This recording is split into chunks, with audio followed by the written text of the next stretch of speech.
আপনি কি জানেন এমন একটি বিমান আছে যেটা শত্রুর রাডারে ধরা পড়ে না, যেটা 10,000 কিলোমিটার দূর থেকে পারমাণবিক হামলা চালাতে পারে।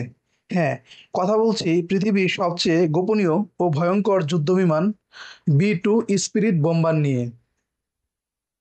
বি-2 বোম্বারের ইতিহাস ১৯৮০ সালে যুক্তরাষ্ট্রে শুরু করে স্টেলথ বোম্বার্স প্রকল্প।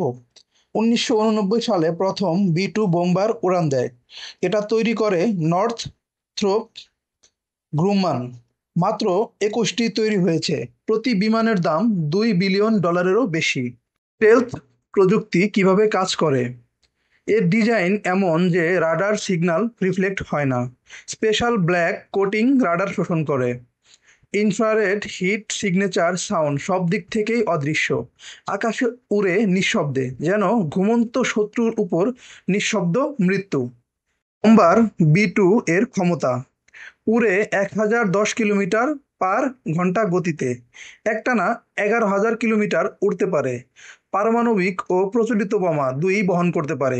সর্বোচ্চ ১৮ টন অস্ত্র একবারে বহন করতে পারে এই বিমানটি। কোন যুদ্ধে ব্যবহার হয়েছে? কসোভো ওয়ার ১৯৯৯ সালে এটা প্রথম ব্যবহার করা হয়। এরপরে আফগানিস্তান ২০০১ সালের যুদ্ধে ব্যবহার হয়।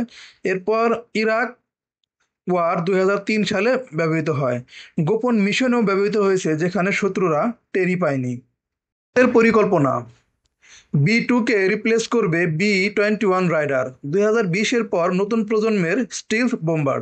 তবে আজও বি-2 অন্যতম ভয়ঙ্কর ও গোপন অস্ত্র। বি-2 বোম্বার শুধুমাত্র একটি বিমান নয়, একটি আধুনিক প্রযুক্তি ও গোপন অপারেশনের বিস্ময়। আপনার কি মনে হয় এমন স্টিলথ প্রযুক্তি বাংলাদেশের বিমান বাহিনীর প্রয়োজন? কমেন্টে জানান আপনার মতামত। ভিডিওটি ভালো লাগলে লাইক, শেয়ার ও সাবস্ক্রাইব করতে ভুলবেন না। পাশে থাকা বেল আইকনটিও প্রেস করে দিন, যেন পরের ভিডিও মিস না হয়।